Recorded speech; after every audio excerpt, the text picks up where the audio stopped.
Oke, kita lanjut ya. Ke soal nomor 41.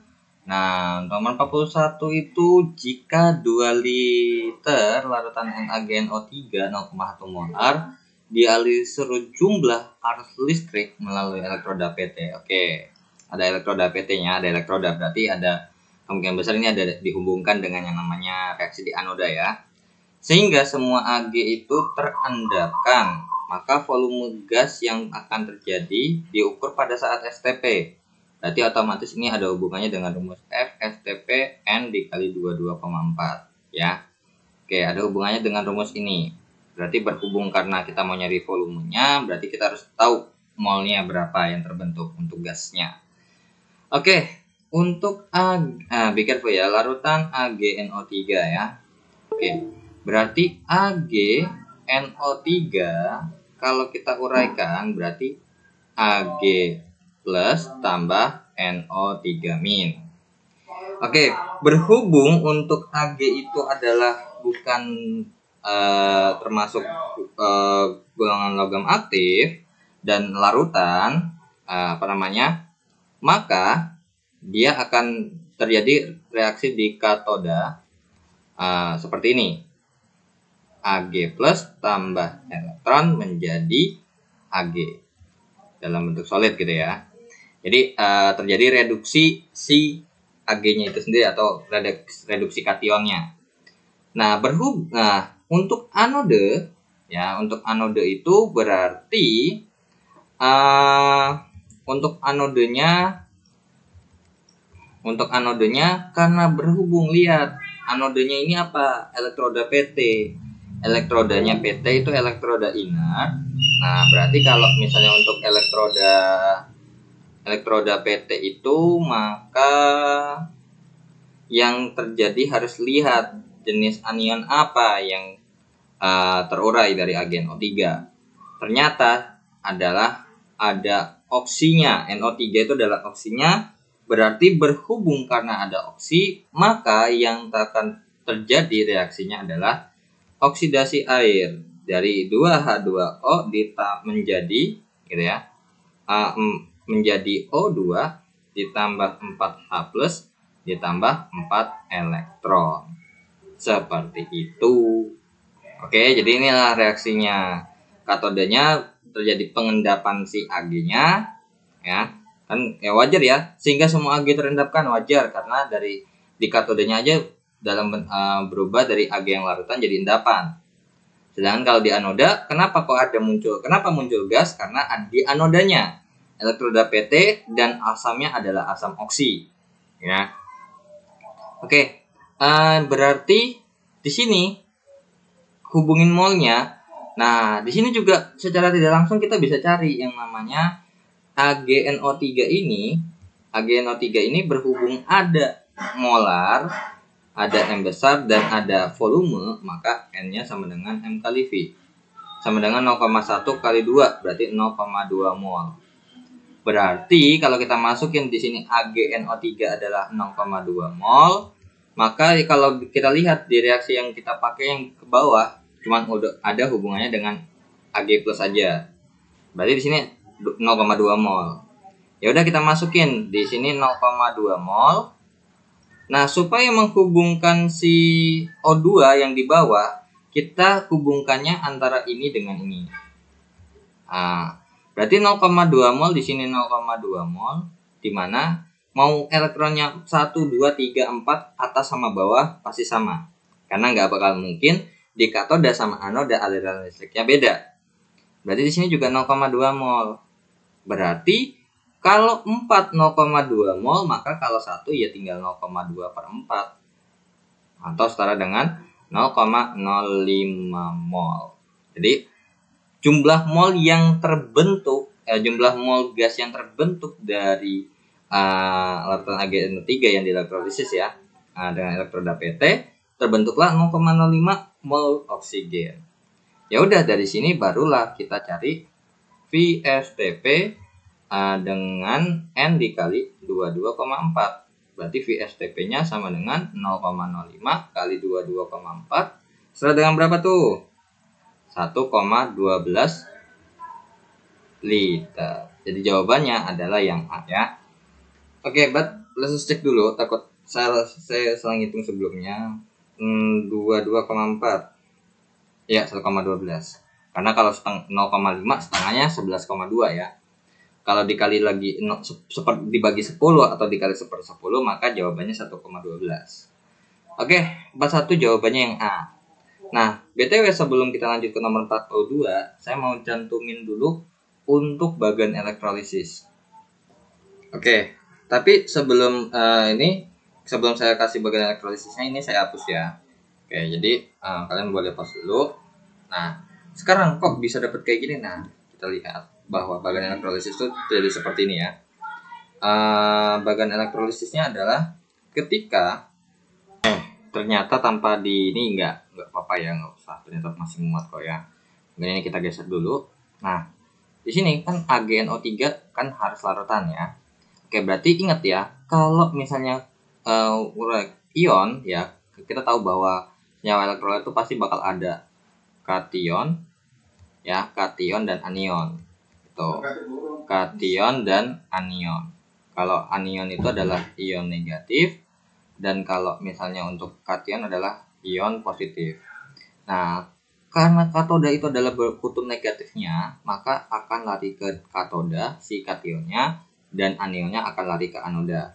Karena anodanya itu adalah kutub positif. Nah, dalam reaksi yang ada di katoda dan anoda, kalian harus perhatikan untuk katoda itu tidak bergantung pada jenis elektrodanya. Tapi kalau reaksi di anoda bergantung sama elektrodanya. Makanya kenapa di nomor sebelumnya kalau kita nggak tahu elektrodanya ya kita nggak bisa lanjutin reaksi di anoda. Oke, kemudian untuk katoda di sini ada cek larutan atau lelehan. Karena larutan sama lelehan itu beda. Kalau larutan itu sama lelehan itu mungkin kalau misalnya bukan logam reaktif ya bisa hasilnya sama nih. Logam ion logam kurang reaktif dan lelehan itu akan tereduksi logam ya. Jadi ini reduksi logam. Nah, untuk si di sininya. Nah, tapi kalau misalkan ini juga sama, ini reduksi ion H+ nih.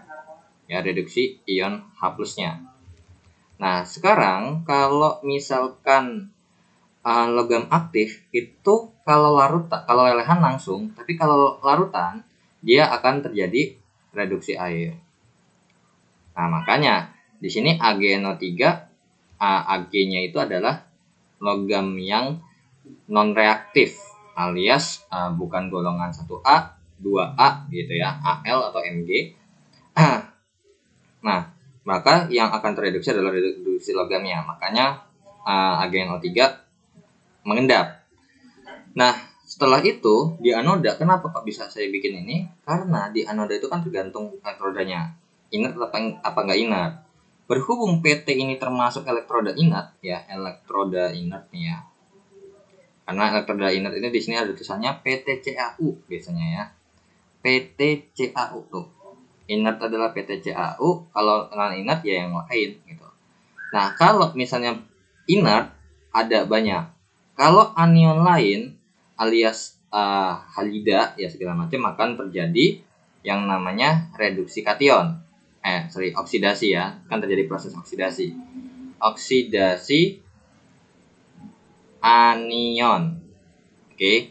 Nah, kalau sisanya adalah basa ion OH+, maka terjadi oksidasi ion OH- kan terjadi. Cuma beda reaksinya. Untuk anion lain Cl langsung, misalnya 2Cl- menjadi Cl2 tambah 2 elektron. Tapi kalau basa ion OH- itu punya reaksi sendiri. Nah, kalau misalnya ion poliatomik atau ibaratkan kita gampangnya adalah asam oksi alias ada oksigennya gitu ya. Inilah terjadi oksidasi air dengan reaksi 2H2O menjadi O2 tambah 4H+ tambah 4 elektron. Itu udah reaksinya dari sana begitu. Ya. Jadi 2HO menjadi O2 tambah 4H+ tambah 4 elektron. Oke. Jadi bagan-bagan untuk bagan ini kalian bisa search di Google kalian bisa search dengan ketik judulnya adalah bagan elektrolisis. Tuh aja. ya. Oke, kita lanjut ya ke soal nomor 42. Nah, untuk 42 itu ternyata soal 4 bilangan kuantum ya. Nah, kalau lihat orbital yang sesuai dengan bilangan kuantum, N-nya 4, L-nya 2 dengan M-nya 0. Nah, ingat, untuk 4 bilangan kuantum itu untuk bilangan kuantum berarti diambil dari konfigurasi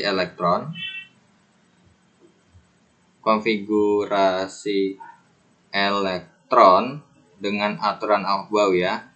Aturan Aufbau yang dimana berdasarkan tingkat energi ya. Diambil dari konfigurasi elektron aturan Aufbau dan memiliki tingkat energi tertinggi ya, tingkat energi tertinggi dipilihnya, energi tertinggi. Jadi kalau kita bisa bilang ini adalah yang paling belakang gitu ya, yang paling belakang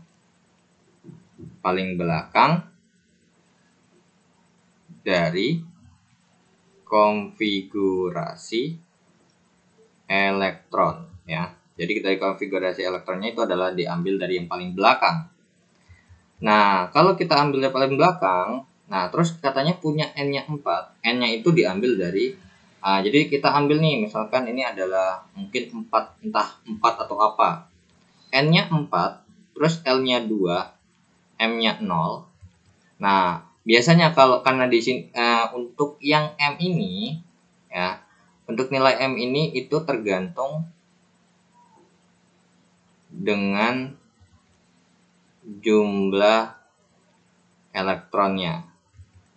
Tapi berhubung di soal tidak ada dijelaskan jumlah elektronnya, berarti di sini nggak usah kita pakai. Yang kita pakai hanyalah yang bagian atas aja, yang ini. Kalau ini adalah bergantung dengan subkulit, ya subkulit.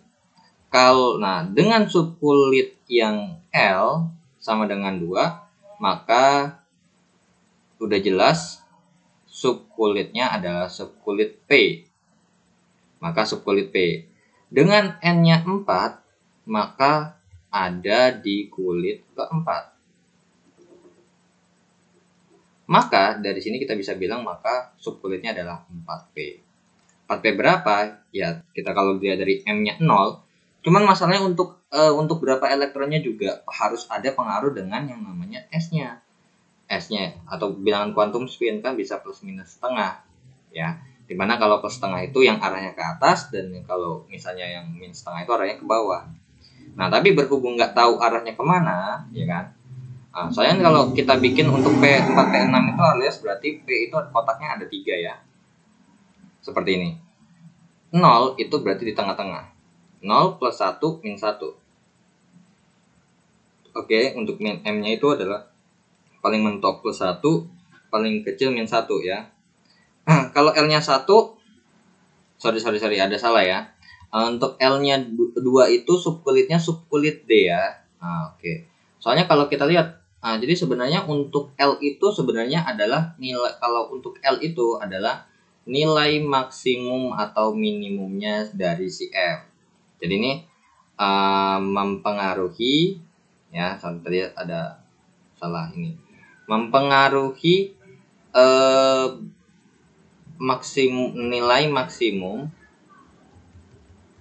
nilai max atau min dari nilai M-nya atau nilai bilangan magnetik ya. Jadi kalau misalnya kalau blok S kita punya info L-nya 0, maka M-nya 0. Terus kalau blok P L-nya 1, M-nya ya paling mentok plus minus 1, berarti bisa min 1, 0 plus 1. Sedangkan kalau D itu L-nya 2, nah M-nya sama dengan min 2, min 1, 0, 1, 2 plus 1 plus 2. Wajar ya, karena ada 5 kotak. F itu adalah L-nya 3, berarti M-nya adalah min 3, min 2, min 1, 0, plus 1, plus 2, plus 3. Ya wajar, kotaknya ada 7. Sedangkan kalau kita bikin P, maka kotaknya kan 3. Berarti kalau yang mentoknya plus minus 1. Berarti salah ya. Oke, jadi jawabannya yang tepat adalah 4D. Oke, 4D. Jadi kalau kita gambar untuk 4D-nya, maka ada kotaknya ada 5 biji. Ya, kotaknya ada 5 biji. Nah, berarti kemungkinan besar elektron ini terakhir adanya di sini.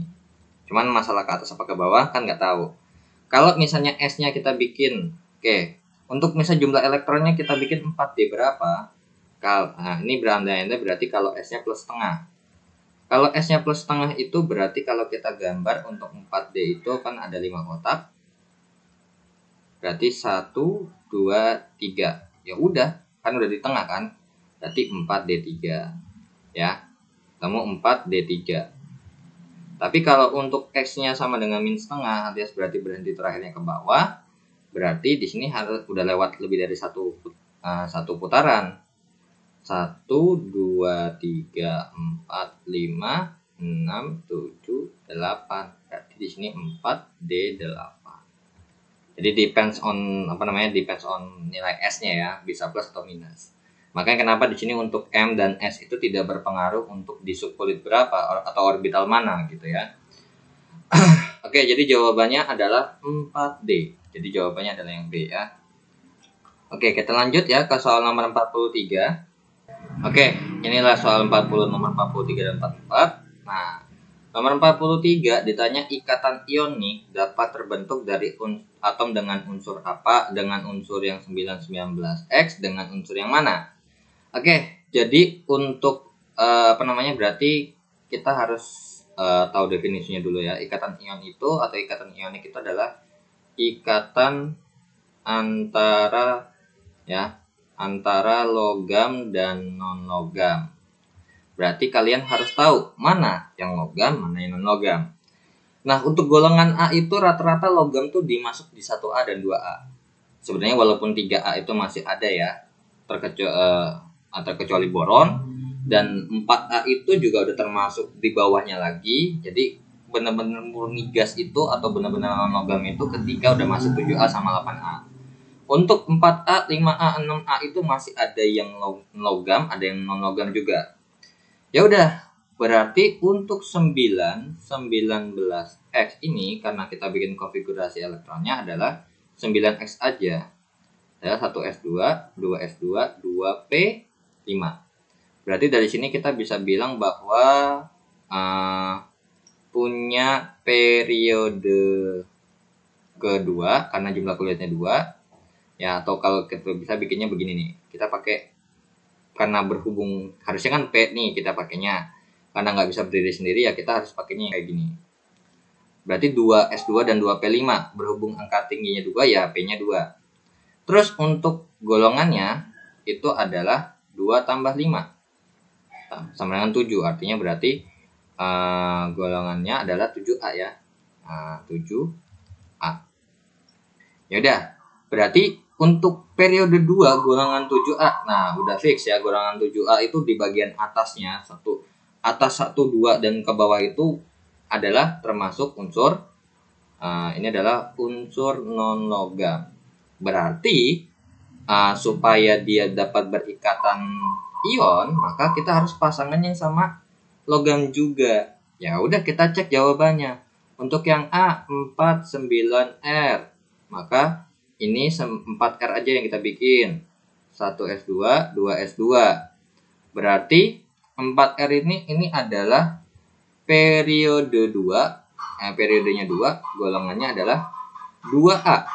Atau lebih tepatnya kalau untuk yang ini ya, untuk ini tuh lebih realnya kita bisa bilang 919F. Nah, kalau ini apa? 49BE.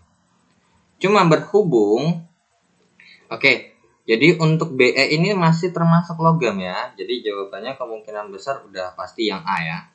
Jadi ini adalah termasuk unsur logam ya. Untuk 2A itu masih termasuk logam ya. Baru mulai untuk golongan 3, 4, 5, dan seterusnya. Nah kan kalau kalian lihat nih ya, untuk golongan 7A sama 8A kan udah benar-benar murni non logam semua. Dan apalagi karena namanya juga, apalagi kalau 8 namanya gas mulia. Oke, kalau untuk yang 6A itu cuma 3 doang. Dan yang 5A itu adalah N sama P, dan yang 4 adalah karbon. Untuk boron, silikon, al ini adalah logam ya. Cuman biasanya untuk termasuk mungkin termasuk metaloid ya, kalau bisa bilang untuk kayak ada khusus gitulah. Makanya jarang banget untuk Bi, Si sama Gl itu kalau ketemu jadi ikatan ion. Oke, unsur logam. Nah, jadi kalau kalian hafal tabel periodik, wah enak banget ini soal kayak gini. Nah, atau bisa juga nanti kita akalin. Kalau nggak hafal tabel periodik gimana? Bisa nanti kita akalin. Untuk B, 511S, kalau emang kalian hafal tuh 5 itu adalah boron ya. Boron itu berarti termasuk, kita bisa bilang ini masih ya 1. Untuk 5S berarti 1S2, terus kemudian 2S3 ya, dengan berarti periodenya 2 dan golongannya adalah 3A. Oke, wait. Oke, benar ya. Berarti ini termasuk unsur semilogam. Ya, untuk yang warna hijau ini adalah termasuk, kalau kita bisa metaloid ini adalah semilogam ya. Oke, atau lebih tepatnya kalau ini kita bikin jadinya termasuk 511B gitu ya. Oke, nggak apa-apa. 511 boron. Kemudian untuk yang C itu adalah 6T13. Nah, ini mah 6 udah pasti oksigen ya kalau kalian hafal dulu. 6T sama dengan 1S2, 2S4 ya. Berarti periodenya adalah 4. Periodenya 2 dengan golongannya adalah memang karbon ya, karbon 4A. Dan di sini termasuk, karena masih bagian ini termasuk unsur non logam ya, karbon. Atau lebih tepatnya ini kita bisa bilang adalah 613T. Ya, 613C. Kemudian kita bikin untuk yang D adalah 7V14. Berarti di sini 7V adalah 1S2, 2S5. Berarti periode 2 golongan 5A. Golongan 2 ini adalah unsur non logam. Nah, berarti ini termasuk adalah 7 nitrogen 14. Dan yang terakhir adalah yang E, itu adalah 15U31, berarti 15U adalah 1S2, 2S2, 2S6, 2S2 ya. Sorry. Wait, ini ada salah. Masa ada 2S2, 2S3 sih Ngaco. Oke, ini adalah 2S2 dan 2P1 ya, 2P1.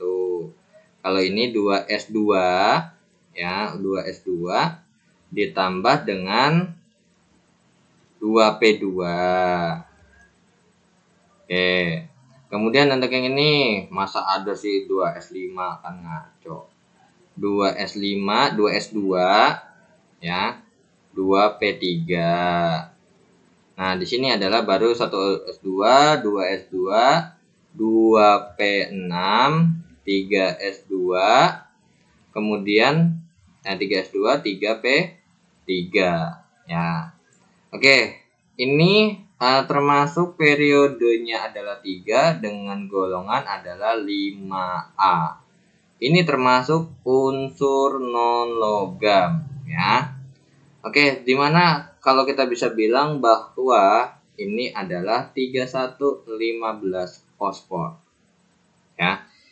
Oke, jadi itu berarti jelas banget jawabannya adalah yang A ya, karena termasuk unsur non logam dengan logam. Nah, kalau misalnya kalau kita kerjakan dengan cara biasa, maka gini, selain kalau misalnya ini kan harus hafal nih mana logam mana non logam. Bahkan kalau bisa lebih tahu presisi yang mana lebih bagus. Cuman kalau nggak hafal bisa nggak? Oke. Kalau nggak hafal caranya gimana? Pakai prinsip dasarnya tetap ikatan ion, ya. Jadi, nah ini. Oke, di mana prosesnya itu adalah terjadi proses serah terima elektron, ya, di mana yang menerima adalah yang menerima elektron itu adalah si kation, biasanya membentuk kation atau ion positif, dan melepas menerima kation, menerima itu anion ya, menerima itu anion karena kekurangan anion itu adalah ion negatif. Oke, ion negatif. Nah, kalau ini melepas elektron atau memberi elektron, maka terjadi berubah menjadi kation. Nah, untuk unsur ini ada di unsur non logam dan ini ada di unsur logam. Oke, let's just check untuk poin yang A, ya. Untuk poin yang A itu adalah 49R, maka kita bikin pakai ini aja ya, 2. Maka di sini kalau kita bikin R-nya adalah bisa membentuk yang namanya R2+. Karena apa? Melepas 2 elektron, ya. Melepas 2 elektron. 2 elektron. Apalagi terutama ini adalah golongan 2A, ya. Nah, jangan lupa notes-nya adalah golongan 2A. B adalah 511 sulfur, 15-11 sulfur, bukan ya. 23 ini adalah golongan 3A. Nah, kalau kita bikin jadinya S3+. Ya benar, melepas 3 elektron. Cuman be careful. Berhubung dia termasuk golongan 3A, dan dimana 3A itu mulainya dari ini termasuk ini periode 2, dan ini termasuk juga periode 2. Nah, ingat. Nah, makanya ini ada hubungannya sama kayak tadi lagi. Saya kalau kita polos-polosan cuma serah terima itu 3A juga bisa sebenarnya. Cuman permasalahannya adalah untuk golongan 3A bagian paling atas sendiri, periode 2 mulainya kan, itu adalah non-logam. Itu masalahnya.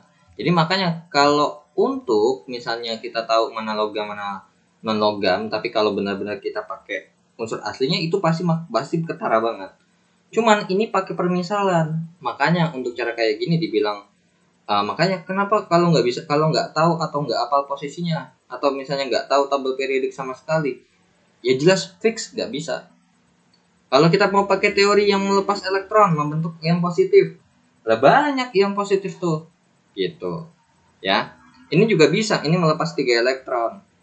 Nah, kalau yang 6T 13, kalau untuk 2 sama 4 ini fix ikatan kovalen.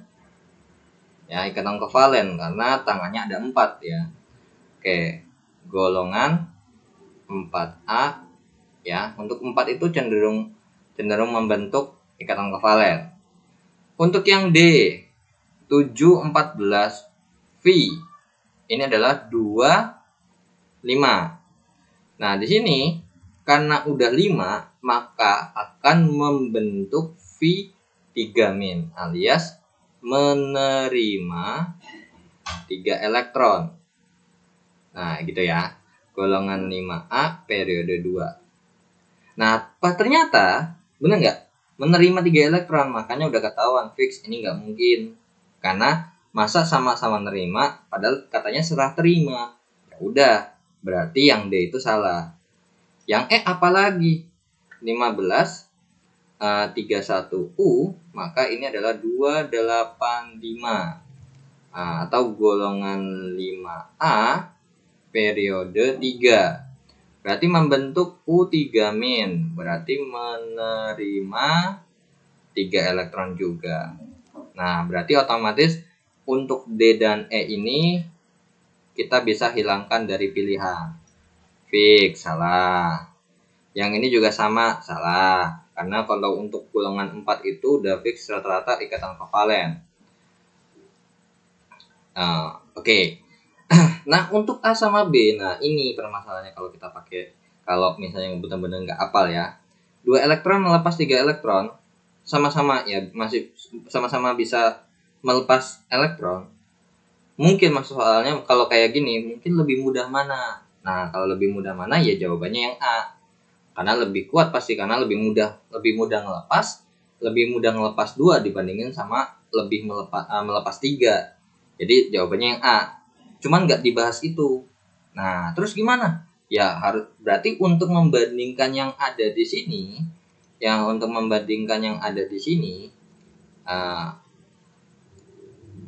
adalah kalian harus ingat tabel periodik. Gitu, tabel periodik. Minimal kalian harus tahu misalnya unsur non-logam itu ada di mana, karena dalam tabel periodik itu untuk unsur logam dan non-logam lebih banyak logamnya. Kalau untuk non-logam ingat ya, untuk non-logam itu adalah golongan 8A ya. Golongan 8A, kemudian golongan 7A itu gas halogen. Nah, kalau untuk 6A itu mungkin ada beberapa ya. Kalian nanti tinggal lanjutkan aja. Tinggal kalian bikin daftar untuk NL itu golongan berapa aja. Atau kalau misalnya yang ini golongannya 3A itu periode 2. Kalau misalnya golongan 4A itu periode 1, 2, dan 3 dengan saya. Ya, golongan 4A itu periode 2 dan 3. Jadi selain 4, kalau udah 4 barulah dia termasuk logam. Jadi kalian apalin aja tuh mana yang logam sama non logam. Oke. Kita lanjut ke soal nomor 44. Nah, nomor 44 itu adalah berdasarkan reaksi penetralan. Berdasarkan reaksi penetralan, emang enggak ya, reaksi netralan ya, karena asam dengan basa, tapi nggak tahu netral apa enggak ya, nggak tahu. Ditulis NaOH atau natrium hidroksida dengan asam fosfat H3PO4 menjadi natrium fosfat ya. Natrium fosfat ditambah H2O dan katanya belum setara. But jangan depends on ini kalau kalian belum setara. Kalian harus ngecek secara manual, wajib. Itu yang harus saya tekankan. Karena jangan lupa, walaupun nggak ada tulisannya, kalian harus cek. Oke, sebelah kiri yang belum pasti rata adalah N-nya ya. NH-nya kiri kanan 3, kiri 3. Harus 3, tembak 3. Di sini hanya udah pas 3, ini hanya 3 baru 2. Terus PO4-nya ini satu kesatuan, berarti di sini ternyata untuk O-nya di sebelah kiri itu adalah ada 4 tambah 3, 7. Ya, 7. Di sebelah kanan udah ada 4, berarti tinggal kurang 3. Otomatis 3H2O. Kalau kita cek, di sini hanya 6, di sini hanya 3 tambah 3, jadi 6. Jadi untuk setaranya kurang lebih seperti ini. Nah, katanya padatan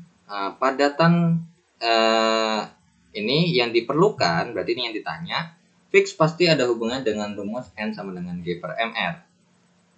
Ya, karena ada hubungan dengan massa dan massa yang diperlukan dan massa molekul relatifnya. Untuk tepat menetralkan 60 ml, oke. Di sini juga secara tidak langsung kita harus tahu ada M, ada V. Nah, berarti di sini kita langsung aja tulis untuk H3PO4-nya. H3PO4 ini berarti N sama dengan M kali V. Berarti N 0,1 dikali 90 per 1000. Ya, kenapa? Jadi kita biar rubah dalam bentuk mol ya. Karena kalau dalam bentuk mol itu satuannya harus liter sama molaritas. Berarti ini jawabannya adalah 9 per 1000. Oke, jadi 0,009 mol. Oke, ternyata 0,009 mol. Nah, karena berhubung tidak mereaksikan, alias yang intinya ini kan berarti ngebahas adalah reaksinya aja. Walaupun sebenarnya kalau secara rincinya kita bisa tulis MRS, gitu ya. MRS. Nah, dalam bahasanya katanya menetralkan, berarti ini sama-sama habis, gitu. Wajib sama-sama habis ya. Di awalnya itu berarti kita di sini bisa pakai namanya Ng per Mr, berarti apa namanya? Di sini berarti untuk N-nya sama dengan G per 40 atau X per 40 ya. Nah, jadi di sini X per 40 nih, X per 40 di sini 0,09. Nah, ini belum terbentuk. Dan untuk yang bereaksi karena sama-sama habis sama menetralkan, berarti kalau di sini 0,09 maka di sini adalah 0,027 ya, sesuai dengan koefisien reaksinya ya. Ya, ini nggak peduli, ini nggak peduli, dan ini juga nggak peduli isinya berapa. Ya udah, dari sini kita berangkat bahwa apa? Nah, di sini kita berangkat bahwa X per 40 dikurang 0,0027 sama dengan 0 alias habis. Berarti X per 40 nya sama dengan 0,027. Berarti X nya adalah 0,027 dikalikan dengan 40. Berapa tuh? 0,027 dikali 40, jawabannya adalah 1,08. Ya, jawabannya adalah 1,08. Berhubung ini X-nya adalah masanya, berarti 1,08 gram jawabannya. Jadi jawabannya adalah domba. Ya. Atau kalian mau langsung ke sini juga nggak apa-apa. Langsung mau ke bagian yang saya kotakin ini juga nggak apa-apa sebenarnya. Karena apa? Di sini tidak membahas mula-mulanya berapa atau yang sisanya berapa segala macam. Jadi kalian boleh langsung ke sini aja. Jadi yang ditulis adalah yang bereaksinya saja. Gitu, ya. Oke, kita lanjut ya ke soal nomor 45. Oke, inilah untuk soal nomor 45. Katanya senyawa 3 metil 2 butanol dibakar sempurna. 3 metil 2 butanol dibakar sempurna dengan gas oksigen. Nah, jika massa gas karbon dioksida yang dihasilkan sebanyak 11 gram, maka volume gas oksigen yang diperlukan pada kondisi di mana 14 gram nitrogen memiliki volume 20 liter. Oke, berarti di sini ada dua kondisi ya. Ini yang pertanyaannya. Nah, berarti untuk yang pertanyaan ini adalah membandingkan mol dengan volume. Ya, berarti di sini kita bisa bilang bahwa di sini adalah dalam keadaan yang sama ya. Dalam keadaan yang sama maka bisa berlaku N1 per V1 sama dengan N2 per V2. Atau kita bisa bilang, kita bahasnya begini dulu deh. Perbandingan mol itu sama dengan perbandingan koefisien sama dengan perbandingan volume. Berarti dari persamaan ini, dari teori ini muncullah berarti N1 banding N2 sama dengan V1 per V2 atau N1 per V1 sama dengan N2 per V2. Tuh ya. Ya udah, berhubung N2 ini adalah berarti kalau kita pakai nanti ini adalah N oksigen, berarti ini NO2 per volume O2 sama dengan NN2 per volume N2. Ya, gas nitrogen. Jadi nanti yang kita pakai adalah ini. Cuma permasalahannya adalah mol oksigennya aja nggak ada. Berarti harus kita cari. Dari mana? Dari reaksi ini. Karena ada satu clue lagi. 3 metil 2 butanol. Kita bikin dulu. 3 metil 2 butanol itu rantainya seperti apa? Karena tanpa tahu rantainya seperti apa, kita nggak tahu C-nya berapa, hanya berapa. Ya, karena berhubung ini hidrokarbon ya. Pasti otomatis ini mempunyai rumus molekul C sekian, H sekian. Oke. Jadi untuk 3 metil 2 butanol, berarti kalian harus gambar dulu gugus alkoholnya dulu ya. CX alkohol ya. Alkohol itu mata nol itu alkanol, berarti ada O-nya. CX HYOZ. Oke. Nah, sekarang kalau emang misalnya ini kan alkanol ya, alkanol. Berarti sebenarnya harusnya ini adalah CnH2nO1. Jadi kalau misalnya kita tinggal hitung aja C-nya berapa. Di sini C-nya dari butanya aja adalah ada C4. Di sini metil ada C-nya 1. Berarti otomatis C5 H10 CnH2n plus 2 ya, sorry. Untuk alkohol itu CnH2n plus 2 karena masuknya masih alkana ya. Oke, CnH2n plus 2 berarti H12O. Jadi kurang lebih untuk 3 metil 2 butanol itu seperti ini. Cuman kalau mau gambar ya monggo. Gambar butanol itu berarti gugus alkoholnya ada di nomor 2 dengan C-nya C-nya 4 nanti utamanya. Terus ini gugus alkoholnya di sini dan cabangnya adalah di sini CH3. Karena saya maunya gambarnya adalah dari ini rantai utamanya dengan nomornya dari paling kanan. Kalau kalian dari paling kiri ya tinggal tukar aja. 1 2 3 4. Tinggal lengkapin ya. Tinggal lengkapkan saja untuk hanya berapa. Di sini CH3, di sini karena tangannya udah 1 berarti tinggal hanya 1. Di sini juga hanya 1, di sini CH3. Kalau kalian hitung C-nya kan 5 nih. Terus hanya 3 tambah 3 6 tambah 1 7 tambah 1 8 tambah 3 11 tambah 1 12. Betul. O-nya cuma 1. Ya udah pas ya. Oke, jadinya ini adalah C5H12O. Itulah yang dibakar. Ya udah kita tulis reaksinya, Reaksi pembakarannya. Oke, reaksi pembakarannya adalah C5H12O ditambah oksigen. Hasilnya adalah ada CO2 plus H2O. Oke, berarti di sini karena berhubung belum setara kita sarakan. Di sebelah kiri C-nya 5, sebelah kanan C-nya 1, tembak 5.